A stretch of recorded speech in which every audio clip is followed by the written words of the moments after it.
Il est 7h48, on passe à l'interview vérité. Antoine Janton, ce matin, vous recevez Corentin Célin, spécialiste des États-Unis et auteur du blog Il était une fois en Amérique. Bonjour Corentin Célin. Bonjour Antoine. En duplex de Bordeaux, la tension ne cesse de monter, Corentin, entre les États-Unis et la Corée du Nord. On va y revenir. On en oublie pourquoi et comment on en est arrivé là. Quelles sont les racines de cette crise ? Ce sont des racines très profondes pour les États-Unis, puisque en 1994, il faut le rappeler, donc il y a presque 25 ans, les États-Unis avaient signé un accord cadre avec la Corée du Nord pour mettre fin au programme nucléaire militaire de la Corée. Et en échange, les États-Unis s'étaient engagés à livrer des réacteurs nucléaires civils non proliférants, c'est-à-dire ne pouvant pas aboutir à des armes, et du pétrole. Et en fait, en dépit de cet accord cadre, la Corée du Nord a continué d'abord clandestinement, puis ouvertement à la fin de la décennie 2000, à poursuivre son programme nucléaire militaire. Donc les États-Unis se sont sentis dupés, et cela explique aussi en grande partie la colère de Donald Trump aujourd'hui. Et ce qui tend aussi la situation, ce sont des sanctions qui ont été votées samedi dernier par le Conseil de sécurité des Nations Unies. Oui, absolument, d'autant que pour la première fois, la Chine, l'allié traditionnel de la Corée du Nord, qui a toujours cherché à protéger le régime de Pyongyang, a voté pour ces sanctions, ce qui, sur le moment, a été interprété comme une grande victoire pour Donald Trump. Lui-même l'avait souligné. Et c'est ce qui rend encore plus inexplicable ces accès de colère verbale que l'on a vus depuis 48 heures. Et ça a continué ces dernières heures, cette nuit. Avec moi, donc Kim Jong-un, ne va pas s'en tirer comme ça, dit Donald Trump. Est-ce que le président américain aggrave la situation avec ce genre de déclaration ?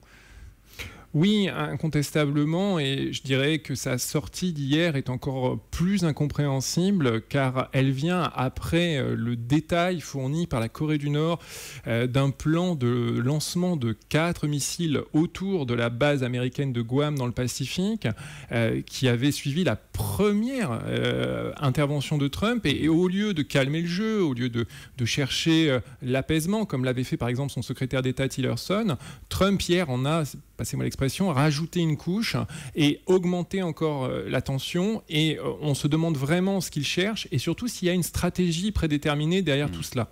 Oui, c'est l'une des questions effectivement qui se pose avec cette guerre des mots entre les deux dirigeants.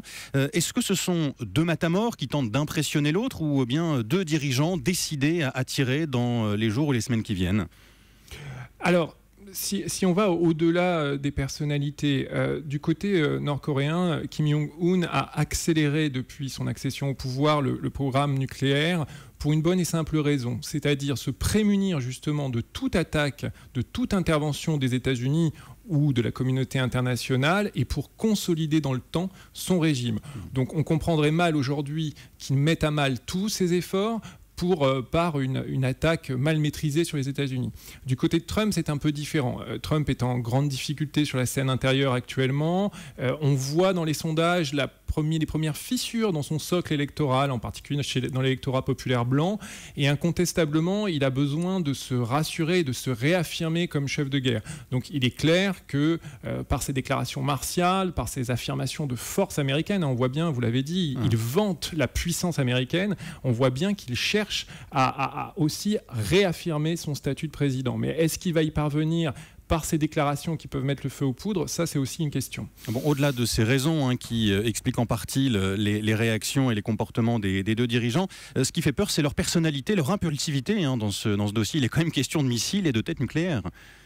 Oui, tout à fait. Alors évidemment, du côté de Kim Jong-un, on sait par exemple qu'il a fait liquider physiquement, éliminer physiquement plus de 140 hauts responsables nord-coréens depuis son accession au pouvoir. C'est un homme dont on avait pu espérer par sa formation en Occident qu'il amène une forme d'aggiornamento dans le régime nord-coréen, mais pour l'instant, il a montré surtout une répression encore plus sanglante pour consolider son pouvoir et surtout, effectivement, des actions qui peuvent paraître, vues d'Occident, totalement aberrante. Et de l'autre côté, on peut s'inquiéter effectivement quand on voit Donald Trump, qui, il faut le rappeler, n'a aucun contre-pouvoir sur sa capacité à décider une frappe nucléaire. Oui, il est le chef des armées. Exactement, et surtout, s'il décide de faire une frappe nucléaire, même une frappe nucléaire de première intention, personne autour de lui ne peut l'en empêcher. Et donc... Justement, oui. Son entourage, Corentin Célin, que lui dit-il à Donald Trump? Qui conseille Donald Trump aujourd'hui? Alors, autour de lui, et c'est intéressant, à la Maison-Blanche, il y a 2 clans sur la question nord-coréenne.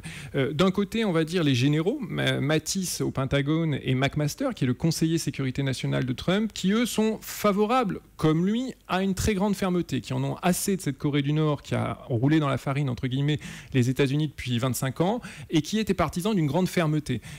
Ceux-là sont en accord avec Trump. Peut-être n'étaient-ils pas en accord avec ses mots, qui sont très forts.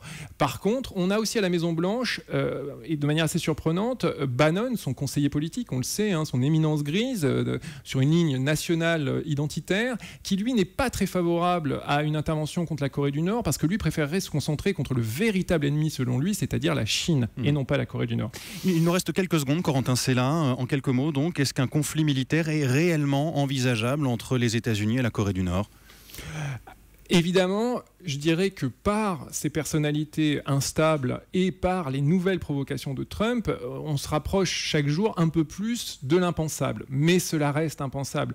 Comment imaginer que la Corée du Nord puisse sacrifier 25 ans d'efforts pour une destruction certaine si elle engageait un conflit avec les États-Unis, et comment Trump pourrait compromettre l'avenir du monde. Donc ça reste impensable, mais il faut faire attention avec 2 dirigeants vraiment imprévisibles. Corentin Célin, spécialiste des États-Unis, invité d'Europe 1 ce matin. Un grand merci à Mélanie Nunes pour le duplex. Bonne journée.